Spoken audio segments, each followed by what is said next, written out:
Good evening. How are you? I hope that you are well, that you are feeling okay. It's okay to feel okay. If you're feeling flipping fantastic, please do share, celebrate. If you have found yourself feeling that little bit uptight, so it's like quite a well-known thing that on a Sunday, in particular a Sunday night, that is when people experience their most anxious feelings. It's a new week coming up. It's the end of the weekend. If people have been drinking, if it can be a accumulation of things, but just know if you get that feeling that like the blues a bit on a Sunday night, you certainly aren't on your own.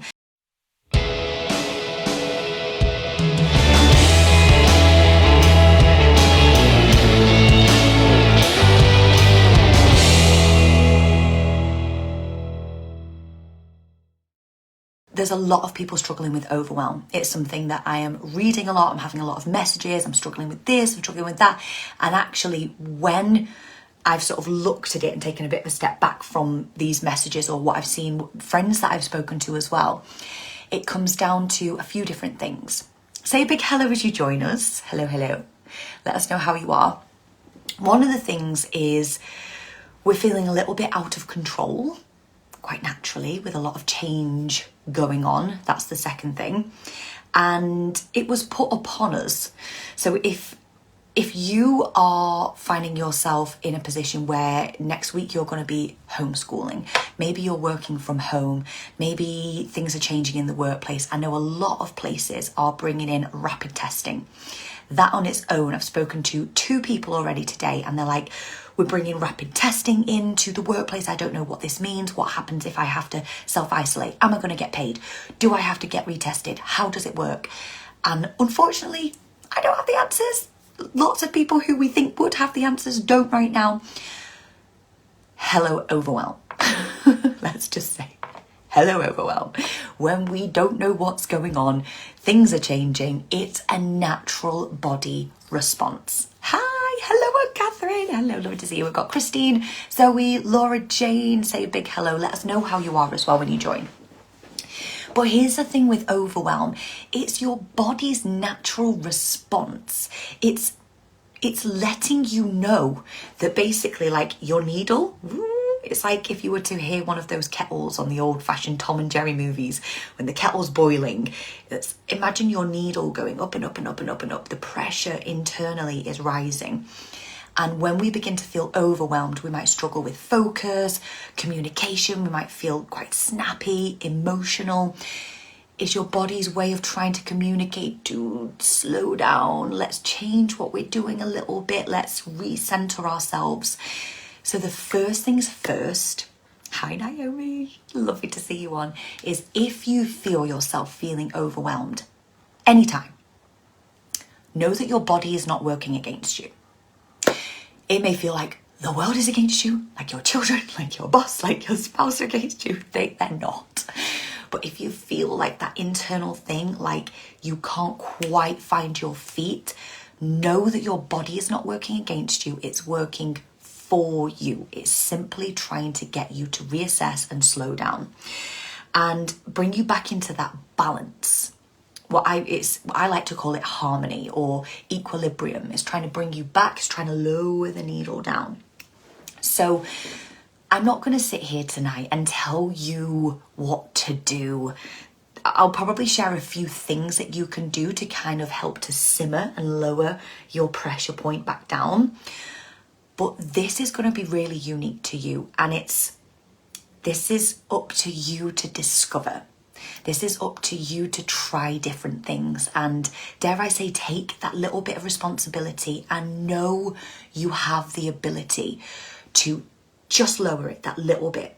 That's not to say that we're expecting to feel complete peace, tranquility and relax. Like, we very may well do so, but I'm going to say that isn't even the goal. Take the pressure off a little bit. That doesn't even have to be the goal. The goal is to be able to recognize overwhelm and think, I am in control of this. I can change this just a little bit. And what we're trying to do is just drop the needle.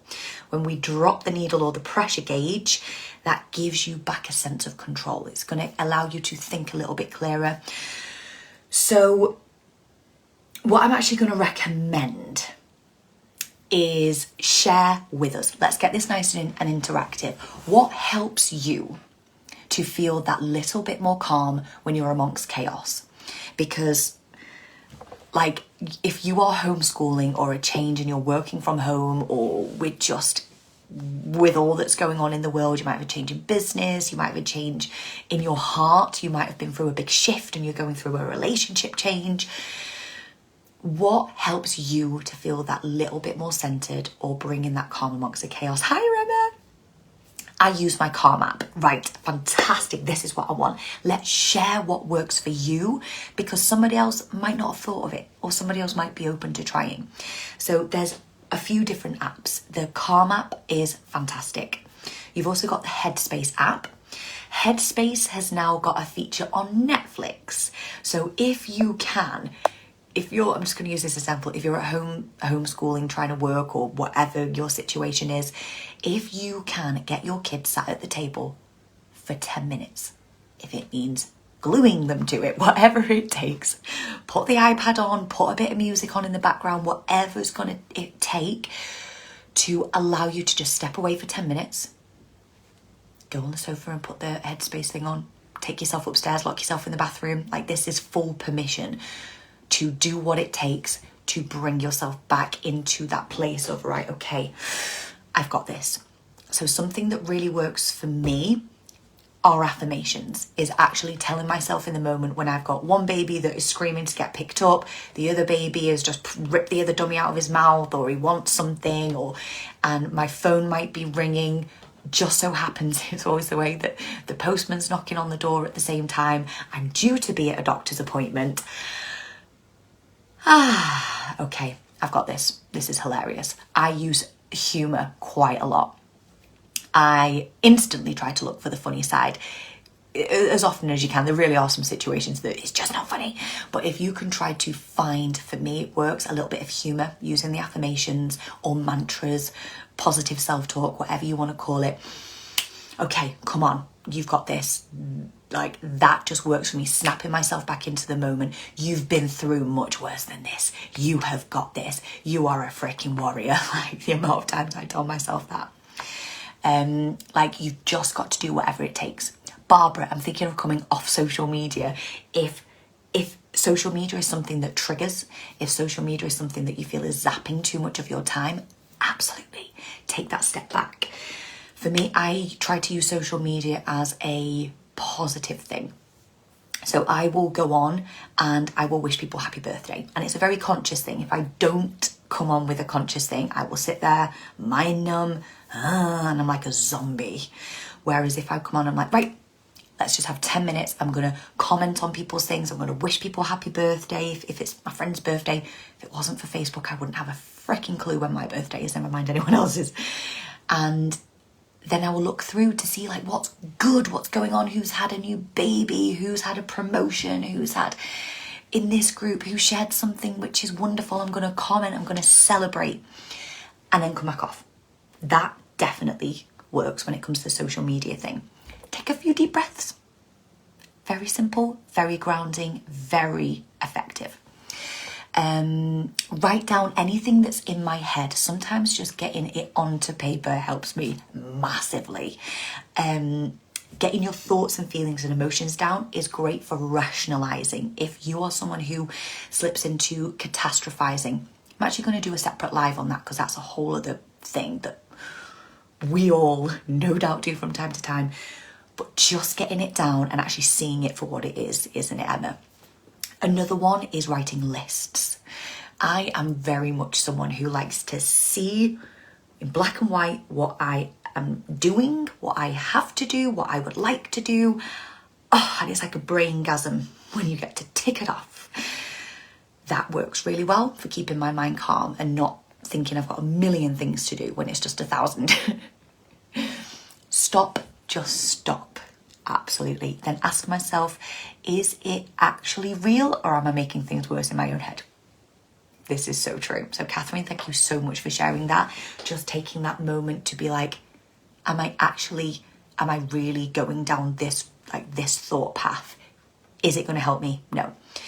I found myself the other day watching the news. I swear sometimes I don't even know how. I think if it's been on from Carl watching it and I'll turn it on, I'll go to do something only really when the babies are napping and I'll hear something in the background and my unconscious mind will be like, Donald Trump is the president's banned from social media. And then it's like, intrigue. They're very good at that. And next minute I'm sat there like, what's going on in the world? What if I brought my babies into it? And I'm like, no, it is fine. Turn it off. Bring myself back into alignment. The babies are fine. They are little warriors. They're here to make a difference. They could run for president if they wanted to. And then it's bringing yourself back into that. Just telling yourself, stop. Change the channel in the mind, physically, whatever that means. Affirmations, Naomi. Thank you so much, everyone, for keeping this really interactive. It's so cool to see what works for you and we can share it. Affirmations throughout the day, and then at the end of the day, head for a lavender bath and meditation. Naomi, I love this. And yeah, that is, I call it, and you know, because we've worked together, but bookending the day. How we start the day sets you up for the day, and how you end the day.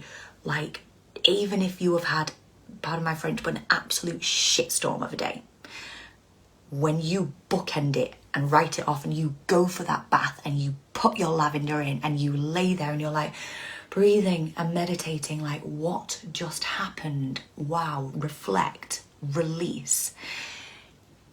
That is bookending the day. That is staying where it is. Wow, tomorrow's a new day. So much power in that. Thank you so much, Naomi, for sharing. But I'd miss you, Barbara. I would miss you too. Okay, so actually there's a few people that are in the Warrior Academy that aren't on social media, and they were like, oh, they're just on Instagram or just on Twitter, and they're like, I don't know what to do, because I do some of the lives in there, like a weekly coaching Q&A in there. And something that I recommended that they do, so if you really are thinking of coming off social media because it's just not doing you any good, but there's something that you want to keep in touch with, create another profile. You can literally just leave yours. You can deactivate it if you want. Doesn't mean it's got to go anywhere. But you can literally just set one up and only have the close friends who you actually want to keep in touch with. Samantha, I only stay on this Facebook for this group. Social media, not cutting it for me these days.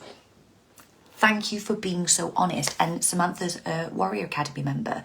So you can just choose and filter what you want out of your life with no explanation to anyone else. You don't owe anyone anything in this life. Like, you can just show up to what you want, let in what you want, and give what you want. Give yourself that permission. So yeah, this is what I was saying before about the social media thing. You really have to monitor it. Need to make a date in the diary. What's that for? Is that just to have something to look forward to, or is that something to do with the social media thing? I've just silenced the noise on social media. Hide or remove people who trigger me is a constant thing for me. I absolutely agree with you there. And if your mind then goes, oh, but what if they know? Oh, what if they... Don't worry. Just don't worry. That's it. just do it. Unfollow. Mute. I think you can mute people. I often mute people if I see them sharing really negative things when they think it's a positive thing, when it's like sharing big powerful petitions and there's animals being hurt and child things. As great as the ethos is behind it, for me that's really triggering to see those things. Off. Mute it. I love you, I send you light. Not for me. There's nothing there. It's okay. You can totally do that. It's free will. Music. I am so with you there, Catherine. Music. Share what music lights you up. Let's get a little thread going with some cool music that lights you up. And on the last thing that I'm going to love you and leave you with, because for some reason, talk of overwhelm, I decided today would be a great day to make a roast dinner. But not during the day, because trying to make a roast dinner around babies that have colds and all sorts, like, not going to happen. I decided to make it for tonight. Carl, just very quick. I've left Carl in charge. Just the carrots, not the broccoli. Thank you. And I think it's stressing Carl out. I was like, love, all you need to do, put the water in the kettle, everything's chopped, things are in the oven, it's all under control. All I need you to do, set an alarm, flick the kettle on, put the carrots on. He's like, what about the broccoli? So yeah, there's my thing. I decided to make a roast because I had it in my head. I've not done it since we've had the boys. On a Sunday night, it's going to be like 9:30 by the time we eat it. So that I don't miss the live, but like the idea of another account. Barbara, yes, absolutely. You can set alarms, especially if you know we're very tight with our schedule, aren't we, with the Tuesdays and Sundays, etc. So, but the last thing that I'm going to leave you with for like the thought with the week ahead is when you wake up tomorrow morning, simply set an intention for the day ahead. Just say to yourself, I'm going to do my best today and that's the best I can do. Or no matter what happens, I'm going to do all I can to remain calm. No matter what happens, I'm going to be kind to myself. And can you see how just by setting that intention to yourself, you can, if you've got kids at home, say it to them. What's your intention for the day ahead? What do you want to feel today? Calm, grateful? Do you want to feel productive? Do you want to feel energized? Do you want to and by simply setting that intention, it's like putting your mind on a certain frequency. If you imagine it like a radio, if you tune into 106.9, like you're gonna be on a particular radio station. So if you tune your mind to that of calm, I'm gonna do all I can to stay calm, it's like you are tuning your frequency. It's an intention that your mind loves direction. Your mind loves being told what to do. So I would definitely suggest setting an intention, lowering your expectation. That was my biggest gift to myself that I had to give when I first had the boys. It was like, lower the expectation. I might not even get dressed today, and that's okay. So I would say in a positive way, like in a kind way, lower your expectation. If you're expecting to have a fully cooked breakfast, dinner and tea, everything done, a clean and tidy house, 2 washes on, come on, like set an expectation that is real, feels comfortable, and strive to do the rest. And if you do, freaking celebrate it. If you don't, do it tomorrow, delegate it, leave it, the world's not going to end. And lastly, take the easiest path if you have to. If you need to take a step back and put a microwave dinner in the microwave or in the oven, do it. It's okay. With what's going on in the world, your priority is your health and mental health. Would you agree?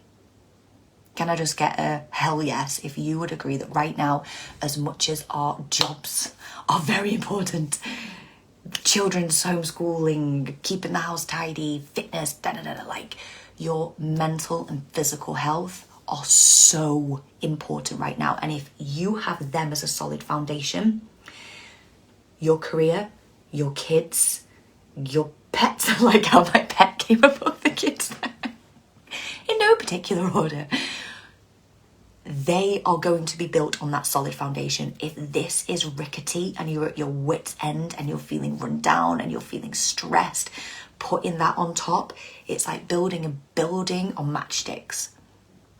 Yes, hell yes, totally, good. So give yourself permission to recognize that. That's why you can, even if a class is due to start at 1 o'clock, but you are about to lose your freaking mind, get the family to put their shoes on and you're going for a walk to the park.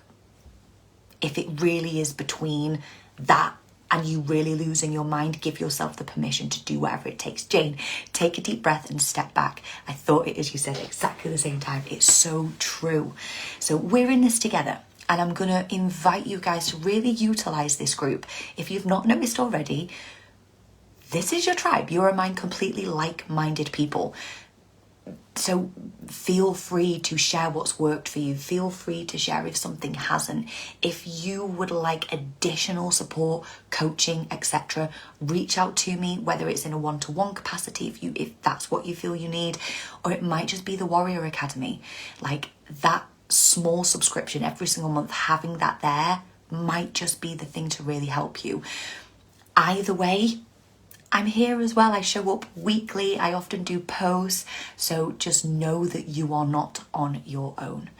Okay, I'm going to love you and leave you. I'm going to go rescue my husband and probably the broccoli and enjoy the rest of your night. Take a deep breath. New day tomorrow. So I will see you very soon.